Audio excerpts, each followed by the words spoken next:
Hello, this video is going to be for my final assessment for HCI seminars where I'll be talking about the most impactful speakers that we've had this quarter. Firstly, I'd like to talk about Mike Wong from Workday because what stood out to me most was his charisma, his confidence, and how relaxed he was as a speaker.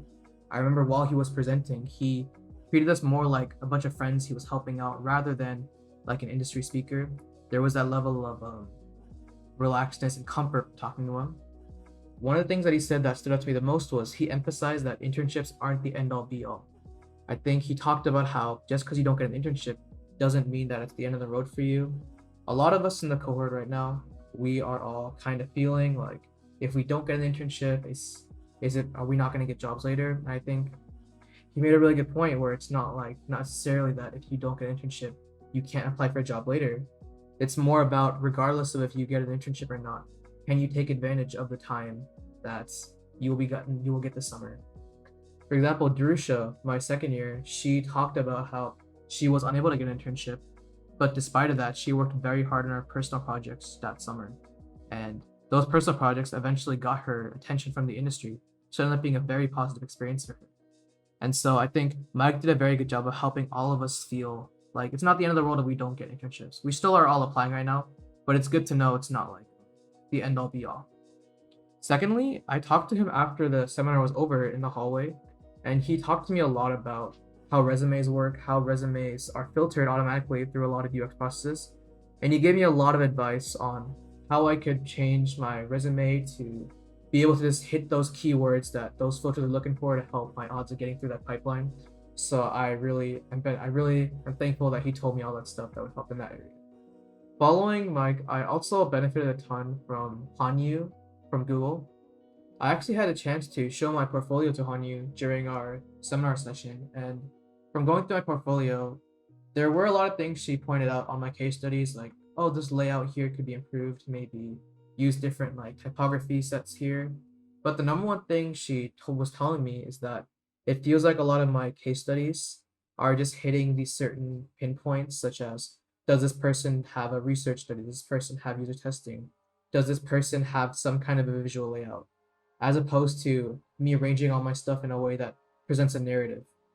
In my case studies, I was kind of just like trying to show off the fact that I could hit these metrics. But as a result, I don't think my portfolios really showed like a clear problem statement of what I'm trying to solve, how I'm solving it, and the steps I took to solve that. And she was really harping on you have to be very sure that like you make it very clear what problem you're trying to solve because recruiters won't spend more than a couple minutes looking at every single case study, if a minute at all. And and after taking her feedback, I had to scrape a lot of my case studies and build them from the down up. And hopefully over the next coming weeks, I can make every single case study again and have it more of a narrative structure as opposed to just showing what I can and can't do as a designer. One funny thing she did say though was she told me that when she was at Google, every single intern had a portfolio that was better than like people who actually worked at Google. And I was like, that's crazy. It's just because of how competitive it is to get like a job at Google now. Actually, just how high that bar is. But I'm hoping that from our cohort, at least a couple of us will be at that level by the end of the next year. And finally, I'd like to talk about Yurin from Meta. Yurin is also my mentor through the mentor matching program, so I got to interact with her a lot.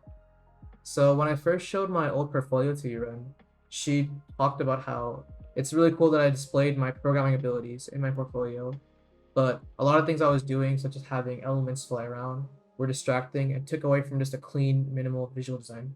And she was telling me about maybe could look more into things such as how design layouts work, how color theory works, and also instead of coding my entire website, using a platform such as Webflow to get the process of building a website done for me.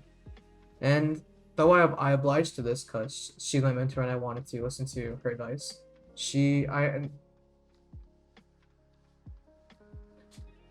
and though I listened to her advice and decided to give Webflow a shot, I felt kind of concerned initially because I felt like I had invested all this time into learning front-end development or website design, and am I really just gonna like set it aside or like shelf it away in order to use a website builder?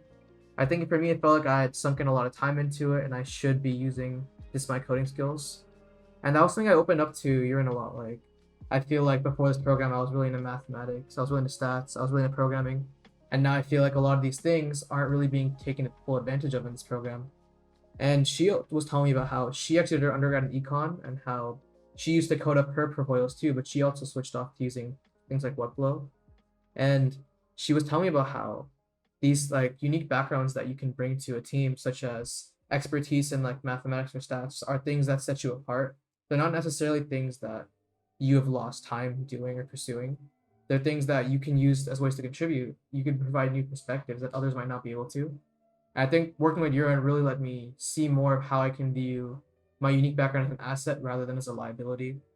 And that's something I want to further look into for this next couple quarters to come.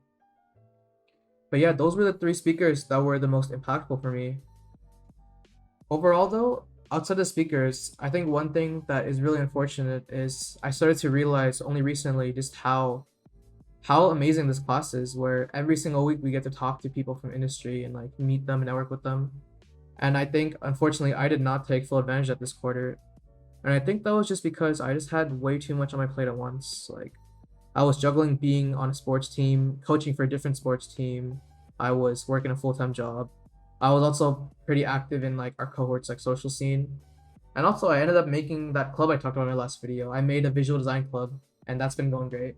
But I was just doing all this stuff at the same time, and as a result, I just wasn't able to find the space to really like network with each of these speakers.